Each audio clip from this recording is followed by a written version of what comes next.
ओम नमः शिवाय। हर हर महादेव। आज के इस वीडियो में जानेंगे हम सभी हरितालिका तीज कब है, यानी कि इसका शुभ मुहूर्त क्या है, पूजा करने की विधि क्या है, क्यों करना चाहिए और इसकी कथा क्या है। कंप्लीट आपको इस वीडियो में हम बताएंगे, सुनाएंगे।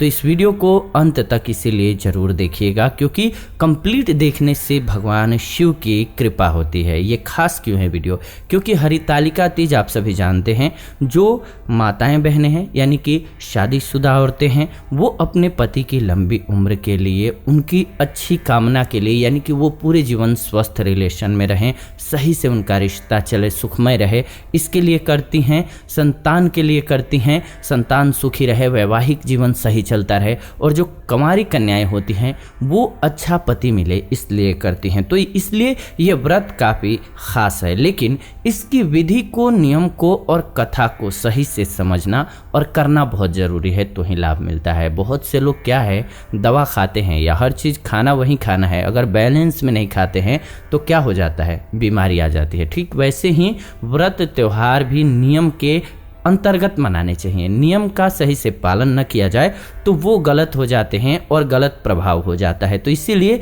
इस वीडियो को अंत तक देखना जरूरी है। नमस्कार, आप देख रहे हैं जीवन जीने की कला स्पिरिचुअल। आप सभी वीडियो को लाइक कर दीजिए, शेयर कर दीजिए व्हाट्सएप पे, फेसबुक पे, ताकि सभी को वीडियो मिल सके। और प्लीज कमेंट में जरूर लिखिए ओम नमः शिवाय, हर हर महादेव। मुझे बहुत खुशी होती है आप सभी, और शिव जी का नाम लिखने में कोई बुराई नहीं है, कुछ आपका लगता नहीं है तो जरूर लिखिए ओम नमः शिवाय, हर हर महादेव। आइए अब हरितालिका तीज की बात करते हैं। ये व्रत भाद्रपद महीने की शुक्ल पक्ष की तृतीया तिथि को मनाया जाता है। हर साल ये जो तृतीया तिथि है इसी दिन मनाया जाता है। इस दिन महिलाएं भगवान शिव और माता पार्वती की रेत के द्वारा बनाई गई अस्थाई मूर्तियों को पूजती हैं। अस्थाई मूर्तियों का मतलब होता है जो अस्थाई नहीं होती है, जो हमेशा नहीं रहती हैं, मिट जाती हैं, और सुखी वैवाहिक जीवन और संतान की प्राप्ति के लिए प्रार्थना करती हैं। कर्नाटक, आंध्र प्रदेश और तमिलनाडु में हरितालिका तीज को गौरी हब्बा के नाम से जाना जाता है। माता गौरी का आशीर्वाद प्राप्त करने के लिए एक महत्वपूर्ण दिन के रूप में पूजा जाता है। गौरी हब्बा के दिन महिलाएं स्वर्ण गौरी व्रत रखती हैं और माता गौरी से सुखी वैवाहिक जीवन के लिए प्रार्थना करती हैं। नॉर्थ इंडिया में यानी कि पंजाब, दिल्ली, उत्तर प्रदेश, बिहार, झारखंड, इस सब में हरितालिका तीज के नाम से मनाया जाता है। तो इस साल कब है, शुभ मुहूर्त जान लीजिए। हरितालिका तीज इस साल शुक्रवार को, यानी कि 2020 में अगस्त के महीने में 21 तारीख 2020 को शुक्रवार के दिन है। प्रातः काल हरितालिका का पूजा का मुहूर्त जो है वो है 5:54 से 8:30 तक। ये अवधि 2 घंटे 36 मिनट तक रहेगी, इसी बीच में पूजा करें। प्रदोष काल हरितालिका तीज का जो पूजा का मुहूर्त है वो है 6:54 शाम को, यानी कि 7 बजे से 9:06 तक। तो ये 2 घंटा 12 मिनट का समय है, इसी बीच में आपको शाम की पूजा करनी है। अब जानते हैं हरितालिका तीज व्रत की कथा, तो संपूर्ण आपको हम बाद में सुनाते हैं, पहले इसकी पूजा विधि बता देते हैं। हरितालिका पूजा के लिए सुबह का समय उचित माना गया है। यदि किसी कारणवश प्रातःकाल पूजा कर पाना संभव नहीं है तो प्रदोष काल में शिव पार्वती की पूजा कर सकते हैं आप। तीज की पूजा प्रातः स्नान के बाद नए वस्त्र, सुंदर वस्त्र पहन के कीजिएगा। सुबह सुबह स्नान ध्यान कर लीजिए, मन फ्रेश हो जाएगा। इसके बाद आप जो सुंदर कपड़ा है आपके पास, सबसे अच्छा कपड़ा है वो पहन लीजिए। रेत से बने हुए शिव पार्वती की प्रतिमा का विधिवत पूजन कीजिए। इस दिन हरितालिका व्रत कथा को सुनिए, आपके जीवन से कठिनाइयाँ मिट जाएंगी इस व्रत को करने से ही। हरितालिका तीज की उत्पत्ति, इसके नाम का महत्व एक पौराणिक कथा में मिलता है। हरितालिका शब्द हरत और आलिका से मिलकर के बना हुआ है, जिसका अर्थ होता है अपहरण या फिर स्त्री मित्र, यानी कि सहेली होता है। हरितालिका तीज की कथा के अनुसार पार्वती जी की सहेलियां उनका अपहरण करके उन्हें घने जंगल में ले गई थी, ताकि पार्वती जी की इच्छा के विरुद्ध उनके पिता उनका विवाह भगवान विष्णु से न कर सके। तो ये पूरी कहानी क्या है, बहुत अच्छी कहानी है। आइए श्रवण करते हैं इस कहानी को। श्रद्धा पूर्वक प्रेम से एक बार कमेंट में लिखिए जय माता गौरी की। एक बार भगवान शिव ने पार्वती जी को उनके पूर्व जन्म का स्मरण कराने के उद्देश्य से इस व्रत के महात्म्य की कथा कही थी। वही कथा हम आपको सुनाते हैं। श्री भोलेनाथ जी बोले, हे गौरी, पर्वतराज हिमालय पर स्थित गंगा के तट पर तुमने अपनी बाल्यावस्था में 12 वर्षों तक अधोमुखी होकर के घोर तप किया था। इतनी अवधि तुमने अन्न न खा करके पेड़ों के सूखे पत्ते चबा करके व्यतीत किए। माघ की विकराल शीतलता में तुमने निरंतर जल में प्रवेश करके तप किया। वैशाख की जला देने वाली गर्मी में तुमने पंचाग्नि से शरीर को तपाया, यानी कि हर तरह से शरीर को तपाया। श्रावण की मूसलाधार वर्षा में खुले आसमान के नीचे बिना अन्न जल ग्रहण किए समय व्यतीत किया। तुम्हारे पिता तुम्हारी कष्ट साध्य तपस्या को देख करके बहुत दुखी होते थे, उन्हें बड़ा क्लेश होता था। तब एक दिन तुम्हारी तपस्या तथा पिता के क्लेश को देख करके नारद जी तुम्हारे घर पधारे। तुम्हारे पिता ने हृदय से अतिथि सत्कार करके उनके आने का कारण पूछ लिया, यानी कि नारद जी से कारण पूछा। नारद जी ने कहा, गिरिराज, मैं भगवान विष्णु के भेजने पर यहाँ उपस्थित हुआ हूँ। आपकी कन्या ने, यानी कि आपकी बेटी ने बड़ा कठोर तप किया है। इससे प्रसन्न होकर के वे आपकी सुपुत्री से विवाह करना चाहते हैं, यानी कि विष्णु भगवान। इस संदर्भ में आपकी राय जानना चाहता हूं मैं। नारद जी की बात सुन करके गिरिराज गदगद हो उठे। कौन नहीं खुश होगा कि स्वयं विष्णु जी शादी करना चाहते हैं। उनके तो जैसे सारे क्लेश ही दूर हो गए। प्रसन्न चित होकर के वे बोले, श्रीमान, यदि स्वयं विष्णु मेरी कन्या का वरण करना चाहते हैं तो भला मुझे क्या आपत्ति हो सकती है। वे तो साक्षात ब्रह्मा हैं। हे महर्षि, यह तो हर पिता की इच्छा होती है कि उनकी पुत्री सुख संपदा से युक्त पति के घर की लक्ष्मी बने। पिता की सार्थकता इसी में है कि पति के घर जाकर के उसकी पुत्री पिता के घर से अधिक सुखी रहे। तुम्हारे पिता की स्वीकृति पाकर के नारद जी विष्णु के पास गए और उनसे तुम्हारे ब्याह के निश्चित होने का समाचार सुनाया। मगर इस विवाह संबंध की बात जब तुम्हारे कान में पड़ी तो तुम्हें दुख का बहुत बड़ा बोझ लगा और तुम्हारे दुख का ठिकाना नहीं रहा। तुम्हारी एक सखी ने तुम्हारे इस मानसिक दशा को समझ लिया और उसने तुमसे उस विक्षिप्तता का कारण जानना चाहा कि तुम इतने उद्विग्नित क्यों हो, क्यों इतना परेशान हो।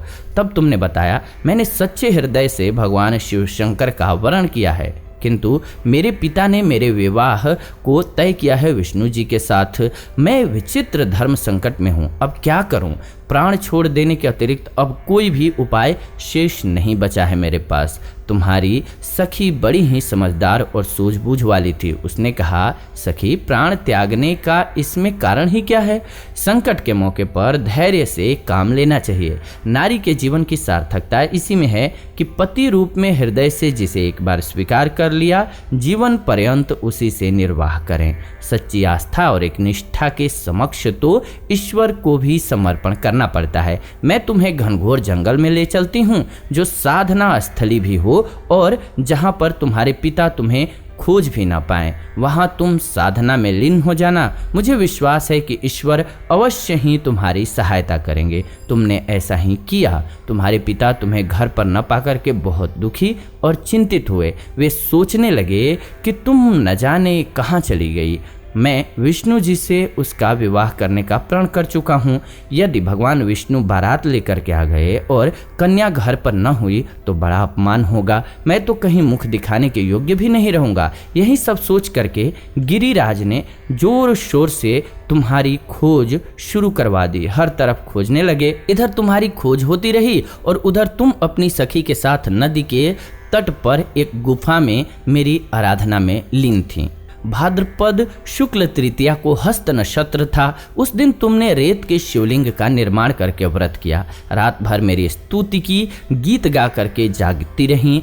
तुम्हारी इस कष्ट साध्य तपस्या के प्रभाव से मेरा मन और आसन डोलने लगा। मेरी समाधि टूट गई। मैं तुरंत तुम्हारे समक्ष जा पहुंचा और तुम्हारी तपस्या से प्रसन्न होकर के तुम्हें वर मांगने के लिए कहा। तब अपनी तपस्या के फलस्वरूप मुझे अपने समक्ष पाकर के तुमने कहा, मैं हृदय से आपको पति के रूप में वरण कर चुकी हूँ। यदि आप सचमुच मेरी तपस्या से प्रसन्न होकर के यहाँ पधारे हैं तो मुझे अपनी अर्धांगिनी के रूप में स्वीकार कर लीजिए। तब मैं तथास्तु कह करके कैलाश पर्वत पर लौट आया। प्रातः होते ही तुमने पूजा की समस्त सामग्री को नदी में प्रवाहित करके अपने सहेली सहित व्रत का पारणा किया। उसी समय अपने मित्र बंधु और दरबारियों सहित गिरिराज तुम्हें खोजते खोजते वहां पहुंचे और तुम्हारी इस कष्ट साध्य तपस्या का कारण तथा उद्देश्य पूछा। उस समय तुम्हारी दशा को देख करके गिरिराज अत्यंत दुखी हुए और पीड़ा के कारण उनकी आंखों में आंसू उमड़ आए। तुमने उनके आंसू पोंछते हुए विनम्र स्वर में कहा, पिताजी,